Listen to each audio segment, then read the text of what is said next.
त्यानंतरचा मुद्दा आहे लँग्वेज.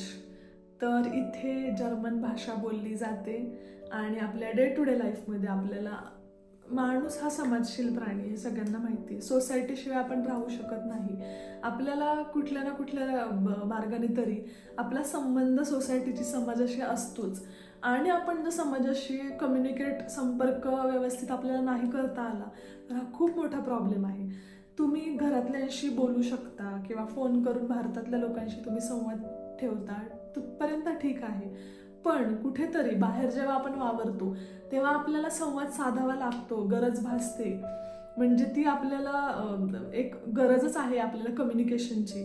आणि त्याचीच माध्यम आपल्याला अवघड असेल, कारण इथे जर्मन बोलली जाते आणि सर्वांना जर्मन येते असं नाहीये. इथे येणारे बरेच लोक शिकून येतात, त्यांच्यासाठी ठीक आहे, काही प्रॉब्लेम नाहीये. पण इथे असे बरेच लोक येतात की जे कंपनी थ्रू ट्रान्सफर असतं किंवा शिक्षणासाठी येतात. शिक्षणासाठी येणाऱ्यांना पण सर्वांनाच मॅन्डेटरी नाहीये भाषा शिकणं, म्हणून मग इंग्लिशच्या बेसिसवर येतात. पण इथे तुम्ही बाहेर पडलात तर तुम्हाला इंग्लिश बोलणारेच सगळे भेटतील असं नाहीये. तुम्ही सुपर मार्केटला जरी गेलात तरी तिथे जर्मन भाषा बोलली जाते. क्वचित तिथे काही लोक मिळतील किंवा जे ट्रान्सलेट करून तुम्हाला हेल्प करतील. किंवा जरी लोकांबद्दल नसेल पण तुम्हाला काही प्रोडक्ट घ्यायचे, एखादी वस्तू घ्यायची, त्याच्यावर तुम्ही पाहाल तर सगळं जर्मनमध्ये लिहिलेलं असतं, इंग्लिशमध्ये लिहिलेलं नसतं. नोटीस बोर्ड्स असतील तर तिथं सुद्धा जर्मनमध्ये गोष्टी लिहिलेल्या असतात. तर हे खूप अवघड आहे की जर भाषा येत नसेल तर इथं राहणं खूप अवघड आहे. आणि गुगल ट्रान्सलेट वगैरे किंवा ट्रान्सलेट करणारे ॲप्स यूज करून ते सहज होतं, पण इतकंही सोपं नाही आहे. कधी जर कनेक्टिव्हिटी नसेल, मोबाईल चालू नसेल, इंटरनेट नसेल तुमच्या फोनला, तर मग तुम्ही ट्रान्सलेटिंगचे ॲपसुद्धा यूज नाही करू शकत. मग त्या केसमध्ये खूप प्रॉब्लेम होतात कधी कधी. त्यामुळे लँग्वेज हा एक खूप मोठा प्रश्न आहे आणि प्रॉब्लेमही असू शकतो. ज्यांना शिकलेले नाही आहेत किंवा शिकायची इच्छा नाही आहे लँग्वेज, त्यांच्यासाठी हे एक प्रॉब्लेमॅटिक किंवा चॅलेंजिंग असू शकतं. तर यापुढचा मुद्दा आहे क्लायमेट किंवा वेदर कंडिशन्स. तर हे मी एका वेगळ्या व्हिडिओमध्ये कव्हर करणार आहे, कारण वेदर म्हणजे स्पेशली बोलायचं झालं तर तो विंटर सीझनवरती बोललं जाणार आहे माझ्याकडून. आणि विंटर्स खरंच खूप डिफिकल्ट असतात, याची डिटेल्स मी एका सेपरेट व्हिडिओमध्ये कव्हर करेनच. पण विंटरमध्ये खूप एक डिप्रेसिंग असं वातावरण असतं. ते का असतं, काय सगळे असे बदल असतात ते मी नंतर एका सेपरेट व्हिडिओमध्ये सांगेनच. तर पण एवढंच सांगू शकते की क्लायमेटिक कंडिशन्स किंवा क्लायमेट इथलं पाहिल्याशिवाय तुम्ही ठरवू नाही शकत की हे गोष्टी सूट होतील आपल्याला की नाही. तर हे सुद्धा एक वेदरसुद्धा एक खूप महत्त्वाचा मुद्दा आहे. जसं आम्ही इथं आलो तेव्हा आम्हाला हे माहिती नव्हतं की इथे 12 महिने पाऊस असतो. आम्हाला वाटलं होतं किंवा आम्ही ऐकलं होतं की पाऊस असतो पण कमी, पण जेव्हा पाहिलं तेव्हा नाही, इथे पण पाऊस जोरदार होतो आणि इथे कंटिन्युअस 12 महिन्यात कधीही पाऊस पडू शकतो. तर म्हणजे हे एक उदाहरण झालं. तर वेदर सुद्धा एक आहे की ज्याच्यामुळे चॅलेंजेस वाटू शकतात. पुढचा मुद्दा आहे लहान मुलांबद्दलचा, म्हणजे शाळा किंवा किंडरगार्टन. तर शाळा इतक्या सहजासहजी मुलांना ॲडमिशन्स मिळत नाहीत. तर प्रोसेस करावी लागते फॉलो, त्याच्यासाठी पण ॲप्लिकेशन्स करावे लागतात. घराच्या जवळची गव्हर्नमेंटच आपल्याला अलॉट करून देते शाळा, मग तिथे आपल्याला एनरोल करावं लागतं. त्यासाठी सुद्धा सगळे डॉक्युमेंटेशनच्या फॉर्मल प्रोसेस आहेत, हाताने फॉर्म भरून द्यावे लागतात, ते जर्मनमध्ये असतात. तर स्कूल्सचं हे असं आहे. शाळेबद्दल अजून एक खूप महत्त्वाचं आणि सरप्रायझिंग गोष्ट अशी आहे की इथे शाळेला तुम्ही जास्त सुट्टी घेऊ शकत नाही. म्हणजे आपल्या मनाने सुट्टी घेतली असं नाही आहे. खूप कडक नियम आहेत मुलांच्या शाळेबद्दल. एक दिवस म्हणजे आजारी असेल त्या केसमध्ये मेडिकल सर्टिफिकेट दाखवून तुम्ही ठीक आहे सुट्टी घेणं, पण एखाद दिवस 2 दिवस तुम्ही घरी काही कार्यक्रम आहे किंवा फंक्शन्स काही अटेंड करायचे म्हणून मुलांना सुट्टी सहजा मिळत नाही. घेतली तर मग एस्केलेशन्स होऊ शकतात आणि 1 आठवड्याच्या वर तुम्ही सुट्टी घेऊ पण शकत नाही. जर वेकेशन्स मुलांसाठी प्लॅन करायचे, कुठे ट्रिपला जायचे, तर त्यांच्या ज्या सुट्ट्या असतील त्या सुट्ट्यांमध्येच तुम्हाला ह्या गोष्टी कराव्या लागतात. आणि इवन एअरपोर्टवरून तुम्हाला कुठेही मुलांना घेऊन जाताना त्यांचं शाळेचं लीव्ह लेटर किंवा लीव्ह सँक्शन झालेलं, सुट्ट्या सँक्शन झालेलं पत्र पाहिलं जातं. मुलांना तसं ट्रॅव्हल करून दिलं जात नाही. म्हणजे तुम्ही सुट्ट्यांच्या सीझनमध्ये जाऊ शकतात मुलं, त्यावेळी विचारत नाहीत एअरपोर्टवरती. पण जर इतर शाळांच्या दिवसांमध्ये जायचं असेल तर मग तुम्हाला लेटर द्यावं लागतं जे शाळेने अप्रूव्ह केलेलं आहे. शाळेमध्ये सुद्धा टायमिंग्स खूप स्ट्रिक्ट असतात. लेट गेलेलं चालत नाही, तुम्हाला त्याच्यावरून नोटीस येऊ शकते सारखं जर लेट झालं असेल. त्यामुळे ह्या बाबतीत हे आहे की आपल्या इथं कसं असतं जनरली की आपण झालं लेट तरी आपण मग ठीक आहे मग आपण पाठवतो किंवा घेतात काही शाळांमध्ये, किंवा सुट्ट्या जरी पाहिजे असेल तरी आपण प्रिन्सिपलला लेटर लिहितो आणि अप्रुव्हल करायला इतकं अवघड नसतं, करतात सहज रिझन कळल्यावर. इथे तसं नाही आहे. शाळेच्या बाबतीत खूप जास्त स्ट्रिक्ट आहे. आणि लहान मुलांच्या पाळणाघरांबद्दल किंवा डे केअरबद्दल बोलायचं झालं तर इथे असं आहे की खूप आधी त्याचे ॲप्लिकेशन्स किंवा रिक्वेस्ट टाकावे लागतात. त्यानंतर म्हणजे बरेच पालक बाळ व्हायच्या आधीच जेव्हा कळतं त्यांना की आपण आता बाळ होणार आहे तेव्हाच ते रजिस्ट्रेशन्स करून ठेवतात, ॲप्लिकेशन करून ठेवतात. मग त्यांना कुठे बाळ 1 वर्षाचं वगैरे झाल्यानंतर मिळतात डे केअर फॅसिलिटीज. तर ते खूप अवघड आहे. खूप जास्त वेटिंग्स असतं. एका डे केअरला 1000 वेटिंगचे आकडे आहेत.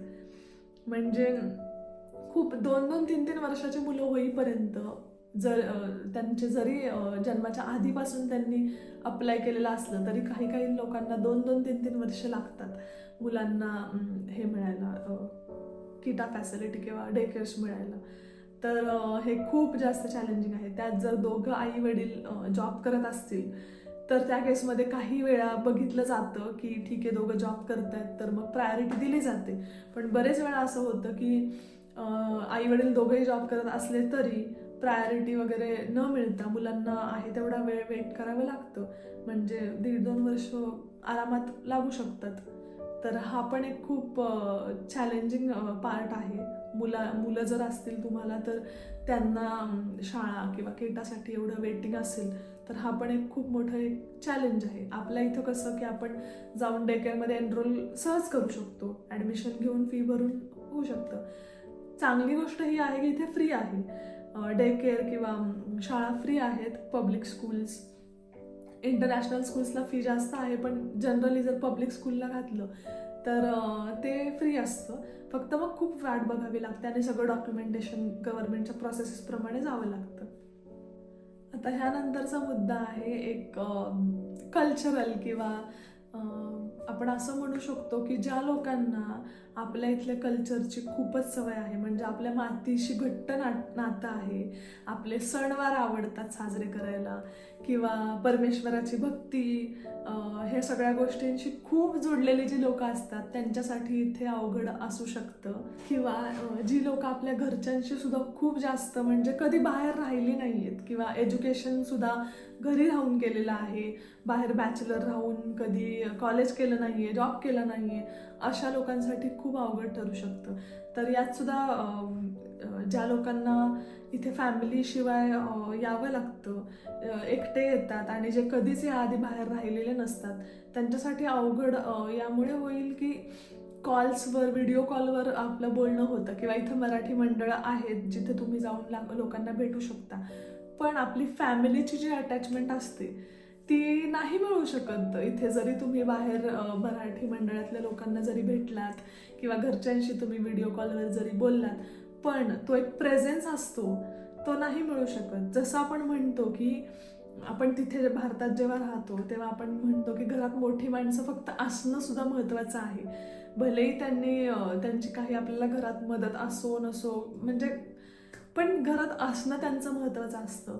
तसंच आहे की इथे नुसते तुमच्या आई वडील किंवा भाऊ बहीण किंवा जे कोणी फॅमिली मेंबर्स, त्यांची उणीव जी आहे, त्यांचं नसणं ते बोचतं किंवा त्याचा त्रास होऊ शकतो.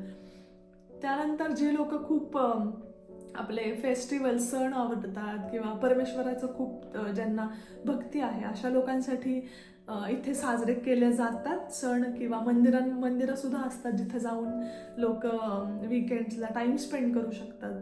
पण तरीही तो एक आपला एक आतून जे येतं ते इथे थोडं कमी मला तरी पर्सनली वाटतं, की तुम्ही कितीही सण इथे साजरे केले तरी ते आर्टिफिशियल झाल्यासारखं वाटतं. म्हणजे ते आपण घडवून आणतो, त्या गोष्टी ज्या अवेलेबल आहेत त्याच्यात आपण करण्याचा प्रयत्न करतो.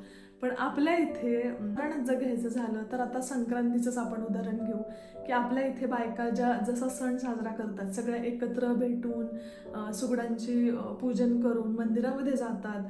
ह्या सगळ्या गोष्टी तर तुम्ही इथे नाही करू शकत. जरी सगळ्या मैत्रिणी एकत्र येऊन हळदी कुंकू जरी केलं तरी गावागावांमध्ये जे मंदिरात जाऊन जसा साजरा केला जातो हा सण, तसं नाही इथं होऊ शकत. किंवा सुगडं सुद्धा तुम्हाला इथं मिळतील असं नाहीये, किंवा तुम्हाला ऊस इथे मिळेल असं नाहीये. ह्या गोष्टी आपल्या इथे जितक्या पटकन मिळतात प्रत्येक सणाचं, आणि आपल्या इथे शास्त्रीय कारणं आहेत प्रत्येक सणाला, तर त्या रिलेटेड गोष्टी आपल्याला मिळतात तिथे लगेच.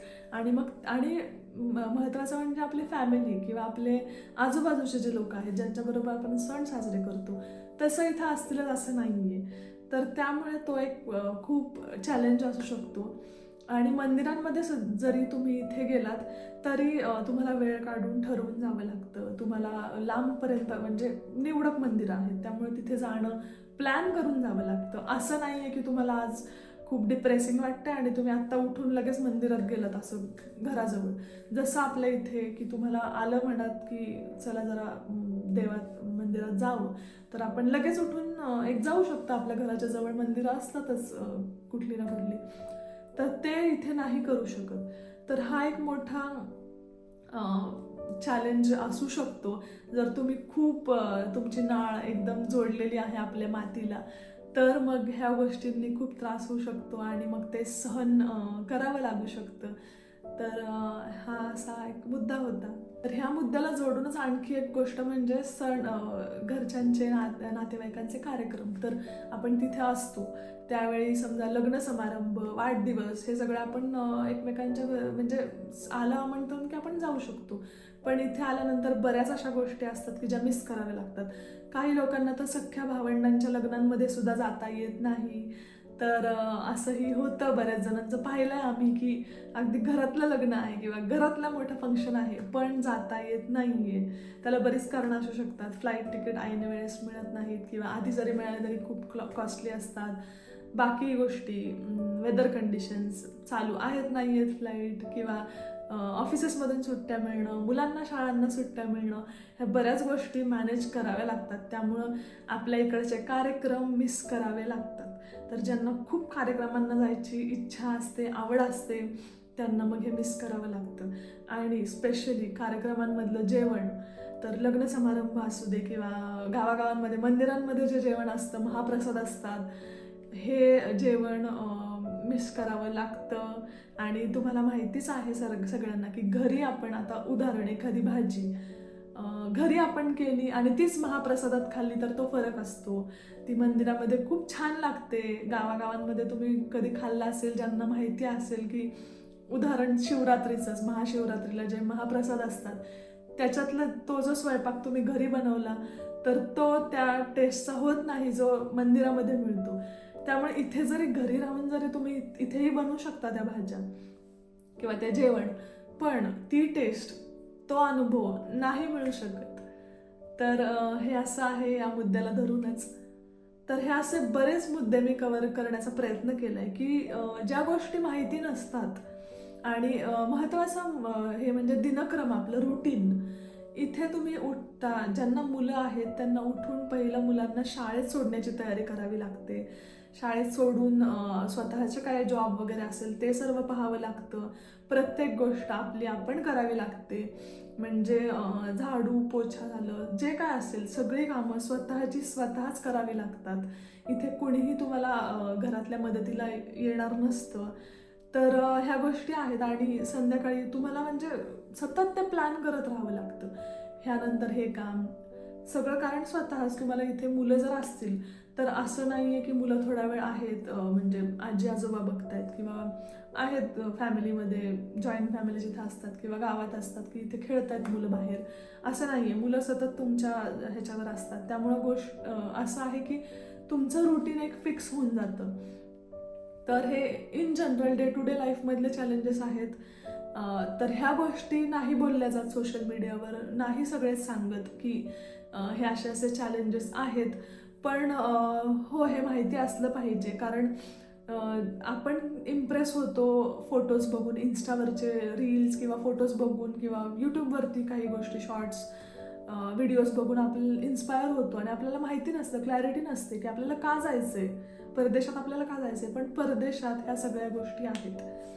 आता राहिला मुद्दा असा की मग काय येतात लोक, मग तुम्ही कसं ॲडजस्ट करताय, हा प्रश्न आता सगळ्यांना पडला असेल की तुम्ही एवढं सांगताय तर मग तुम्ही कसे आहात तिथं.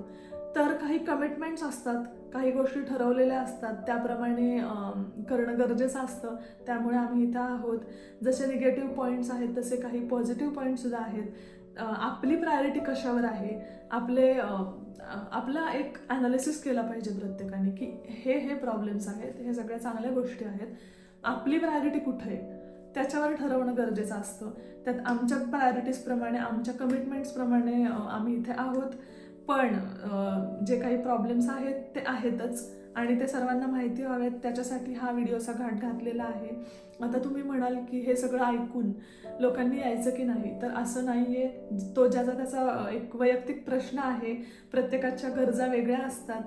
तर मी तरी हे सांगू इच्छिते की ज्या लोकांचं सगळं तिथे सेटल्ड असेल त्या लोकांसाठी, म्हणजे युजली ती लोक नाही इथे जास्त थांबत किंवा येतही नाहीत. उदाहरणार्थ की भारतामध्ये घर, गाडी सर्व काही सेटल आहे किंवा घर, गाडी सर्व काही सेटल आहे. मुलांना बाहेर देशामध्ये शिकवायची इच्छा नाही आहे किंवा मुलांना स्वतःला भारतामध्ये शिकायचं आहे, तिथेच एज्युकेशन करायचं आहे, तर मग नाही राहत लोक परदेशामध्ये जास्त. पण ज्यांचं असं आहे की खूप लोन्स आहेत, लवकर त्यांची परतावा करायचा आहे किंवा एज्युकेशन मास्टर्स केलं होतं बाहेर देशामध्ये, त्याच्यासाठी खूप वर्षाला 30-30 लाख रुपये घालवले होते, मग त्यांना इथे राहून जॉब करणं गरजेचंच आहे, कारण ते पैसे परत तिथे येऊन आपल्या इथे एवढं करू शकतीलच असं नाही आहे. त्यामुळे मग किंवा मुलांना त्यांच्या मुलांचं एज्युकेशन इथे बॅचलर्स वगैरे करायचं आहे, बाहेर देशात राहून मास्टर्स करायचं आहे, त्या केसमध्ये मग लोक थांबतात. किंवा ज्यांचे ड्रीम्स असतात, ज्यांना थोडा एक डिस्कनेक्ट ह्या सगळ्या गोष्टी घरच्यांपासून किंवा भारतापासून किंवा आपल्या इथल्या गोष्टींपासून एक थोडा पीस मिळतो, इथलं कल्चर आवडतं, इथल्या सुविधा सगळ्या आवडतात, इथल्या कल्चरमध्ये जे ज्वेल झाले छान मिसळलेले आहेत, त्यांच्यासाठी मग ह्या गोष्टी चांगल्याच आहेत, गोल्डन आहेत, ते मग इथे कंटिन्यू करतात. आणि राहिला एक मुद्दा म्हणजे पैशाचा. तर मी सांगेन की असं नाही आहे की सर्व लोकच पैशासाठी बाहेर देशांमध्ये राहतात किंवा पैसा इंडियामध्ये नाही मिळत म्हणून इकडे येतात, तर असं नाही आहे. मी IT मधलं तरी मी सांगू शकते की आत्ता भारतामध्ये इतके छान जॉब्स असतात ज्याच्यामध्ये सुद्धा पैसे मिळतात लोकांना. स्ट्रगल सगळीकडेच आहे हो, पण असंही नाही आहे की बाहेर देशात तुम्ही जाता तर खूप पैसा असा मिळतो, कारण एक्सपेन्सेस पण खूप असतात. घर भाड्यामध्ये लाखो रुपये घालवावे लागतात, तसेच बरेच एक्सपेन्सेस असतात, वस्तू महाग असतात, सर्व गरजेच्या वस्तूसुद्धा खूप जास्त पैसे भरून घ्याव्या लागतात. त्यामुळे जेवढं लोक कमवतात बाहेर देशांमध्ये तेवढं त्यांना पे पण तेवढंच करावं लागतं, तेवढेच एक्सपेन्सेस पण असतात. त्यामुळे सर्वच लोकांना असं नाही आहे की फक्त पैशासाठी बाहेर देशामध्ये राहतात, असंही नाही आहे. तर प्रत्येकाच्या नीड्सप्रमाणे ज्या गोष्टीची प्रायोरिटी आहे त्याप्रमाणे लोक ठरवतात आणि इथून पुढचे जे येणारे लोक आहेत, जे खूप इच्छुक असतात, ज्यांना माहिती हवी असते की कसं आहे बाहेर आणि आपण जायचं की नाही प्रश्न आहे, तर त्या लोकांसाठी हे आहे की तुमची जिथं प्रायोरिटी आहे त्याप्रमाणे तुम्ही ठरवू शकता. आणि सगळ्यात बेस्ट म्हणजे मुद्दे लिहून काढणं, आपली प्रायोरिटी कुठल्या मुद्द्यावर आहे, मुलांचं संगोपन, मुलांना आजी आजोबा हवेत, आपल्याला घरापासून नाही लांब राहू शकत, खाण्यापिण्यावर आपलं घरच्या खाण्यापिण्यावर जास्त जोर आहे किंवा लक्ष आहे आपलं, हे सगळ्या मुद्दे जर प्रायोरिटी असेल तर तुमच्यासाठी आहात तिथे छान आहे, आपला देश छान आहे.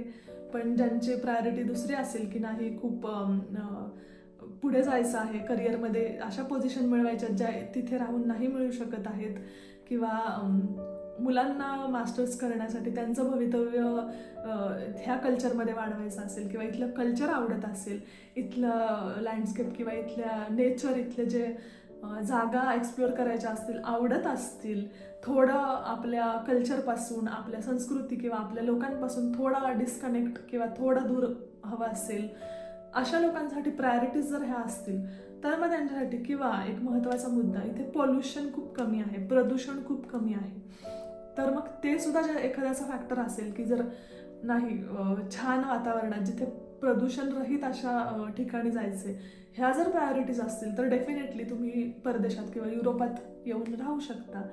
तर हा व्हिडिओ फक्त एक माहिती देण्यासाठी होता. याच्यातून कुठल्याही प्रकारचं सजेशन किंवा मी सांगत नाही आहे की ही गोष्ट चांगली ही वाईट, तर हा वैयक्तिक प्रश्न आहे. तर हे सर्व बोलून मी आता हा व्हिडिओ इथेच थांबवतीये. हा व्हिडिओ तुम्हाला कसा वाटला हे नक्की कळवा, आणि काहींसाठी हा खूप उपयोगी पडू शकतो, काहींसाठी हा बोरिंग असू शकतो. तर हो, तुम्हाला बोर वाटत असेल तर तुम्ही फास्ट फॉरवर्ड करून पाहिलेलंच असेल. तर ओके, आणि हा व्हिडिओ आता मी इथेच थांबवते. आवडला असेल तर नक्की व्हिडिओला लाईक करा आणि चॅनलला सबस्क्राईब करा, आणि असंच पुढच्या व्हिडिओमध्ये मी काहीतरी नवीन माहिती घेऊन येईल. धन्यवाद.